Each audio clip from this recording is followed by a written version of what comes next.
ইতোমধ্যেই সেনাবাহিনীর তত্ত্বাবধানে ঢাকার ২৯ থানার কার্যক্রম শুরু হয়েছে। প্রতিটি থানায় পুলিশ সদস্যদের সহায়তায় থাকছেন সেনা সদস্যরা। তবে কর্মবিরতি দেওয়া পুলিশ সদস্যদের অধিকাংশই কাজে ফেরেননি। কাজে ফেরানোর জন্য রাজারবাগ পুলিশ লাইন্স মিলনায়তনে আন্দোলনরত পুলিশ সদস্যদের সঙ্গে এক মতবিনিময় সভার আয়োজন করা হয়।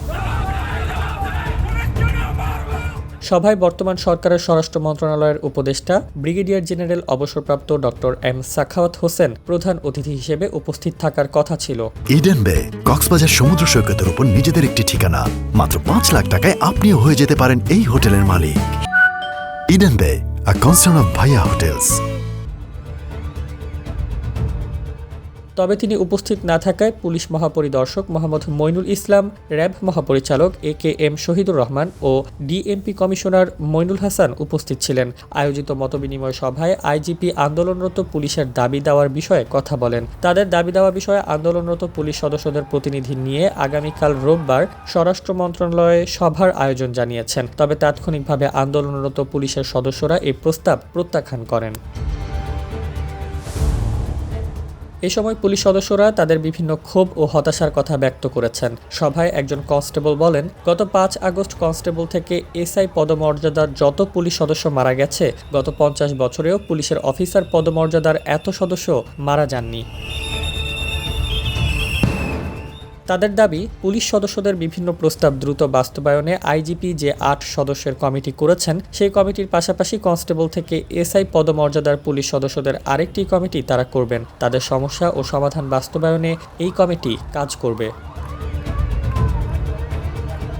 পুলিশের সার্বিক পরিস্থিতি নিয়ে রাজারবাগ পুলিশ লাইন্স মিলনায়তনে দীর্ঘ বক্তব্য রাখেন আইজিপি মোহাম্মদ মইনুল ইসলাম। বক্তব্যে আইজিপি বলেন, আমরা আহত পুলিশ সদস্যদের আধুনিক চিকিৎসার ব্যবস্থা করব। তাদের জন্য প্রয়োজনে বিদেশ থেকে পরামর্শক আনা হবে। এছাড়া নিহত পুলিশ সদস্যদের পরিবারকে ক্ষতিপূরণের জন্য মোটা অঙ্কের টাকাও দেওয়া হবে। পুলিশ সদস্যদের উদ্দেশ্যে তিনি বলেন, আপনারা যে ১১ দফা দিয়েছেন সেগুলো নিয়ে আমরা রোববার স্বরাষ্ট্র মন্ত্রণালয়ে বসবো আপনাদের প্রতিনিধি দল নিয়ে। এছাড়া কোনো জুনিয়র পুলিশ সদস্য সিনিয়র পুলিশ সদস্যের কাছে হয়রানি হবে না থানা পর্যায়ে। বিকাল ৪টায় এই মতবিনিময় শুরুর আগে আইজিপি রাজারবাগ পুলিশ লাইন্স হাসপাতালে গিয়েছিলেন আহত পুলিশ সদস্যদের দেখতে। বক্তব্যে সেটাও উল্লেখ করেন। এই সময় উপস্থিত পুলিশ সদস্যরা পুলিশ বাহিনীর সংস্কার চেয়ে স্লোগান দেন, দাবি তোলেন উচ্চাভিলাষী পুলিশ সদস্য হারুন সহ অন্যদের শাস্তির। একই সঙ্গে দাবি দেওয়া নিয়ে স্বরাষ্ট্র মন্ত্রণালয়ে সভার বিষয়টি প্রত্যাখ্যান করেন উপস্থিত পুলিশ সদস্যরা। তারা বলেন, স্বরাষ্ট্র মন্ত্রণালয়ের উপদেষ্টাকে রাজারবাগে আনতে হবে, আলোচনা হবে এখানেই।